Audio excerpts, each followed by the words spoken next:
मित्रांनो, मागच्या लेक्चरमध्ये आपण फ्री बॉडी डायग्राम बद्दल आणि tension finding tension in the strings बद्दल आपण बोलत होतो. तर ह्या केस मागच्या केसमध्ये आपल्याकडे एकच ब्लॉक आपण घेतलेला होता. आता ह्या केसमध्ये आपण दोन ब्लॉक घेतलेले, दोघांचे मास डिफरंट आहे आणि दोन स्ट्रिंग्स घेतलेले आपण. तर दोघींमधलं टेन्शन आपल्याला काढायचं आहे या केसमध्ये, या व्हिडिओमध्ये आपण ते बघणार आहे. तर एक त्याच्यासाठी रूल लक्षात ठेवायचा मित्रांनो, सेम जर स्ट्रिंग असेल तर त्याच्यामध्ये सेम टेन्शन असेल, जे की मागच्या लेक्चरमध्ये होतं. आणि आता या केसमध्ये तुम्हाला बघायला भेटेल की दोन स्ट्रिंग असल्यामुळे ही एक स्ट्रिंग आहे आणि ही एक स्ट्रिंग आहे, तर डिफरंट स्ट्रिंग असल्यामुळे टेन्शन पण डिफरंट येणार आहे.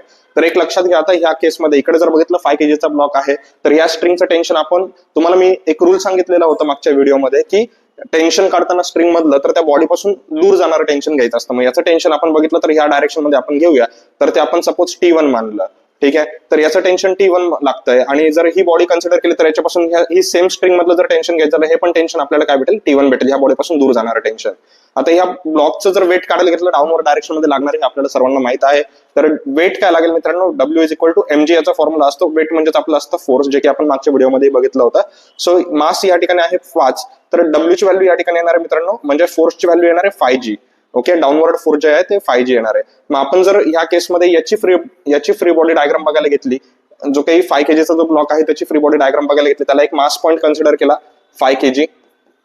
त्याच्यावरती कोणते कोणते फोर्स लागतात मित्रांनो, एक डाऊनवर्ड डायरेक्शन मध्ये लागतंय, आपल्याला कळतंय की F = 5g, आणि एक अपवर्ड डायरेक्शन मध्ये लागतंय T1. सो आपल्याला याच्यावरून लक्षात येईल ही फ्री बॉडी डायग्राम झाली या ब्लॉक साठीची.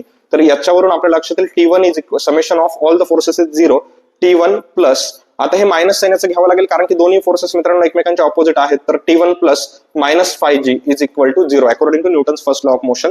सो T1 = ह्या केसमध्ये आपल्याला मिळतं 5g. T1 ची व्हॅल्यू 5g मिळते. आता तुम्ही जर इकडे बघितलं, आपल्याला ह्या स्ट्रिंग मधलं टेन्शन तर मिळालं T1. आता या स्ट्रिंग मधलं टेन्शन काढायचं बाकी. आता आपण हा ब्लॉक कन्सिडर करूया. एक टेन्शन खालच्या डायरेक्शन मध्ये लागतं T1, जे की खालच्या डायरेक्शन मध्ये अजून याचं वेट पण लागतंय. वेट = काय लागतंय मित्रांनो, mg. हे आहे वेट = 2g. आणि एक टेन्शन वरच्या डायरेक्शन मध्ये पण लागतं, त्याला आपण T2 चं नाव देऊया कारण की डिफरंट स्ट्रिंग आहे, डिफरंट टेन्शन येणार. तर मग ह्या ब्लॉक कडे जर तुम्ही नीट बघितलं तर काय काय लागतंय मित्रांनो, T2 अपवर्ड डायरेक्शन मध्ये लागतंय.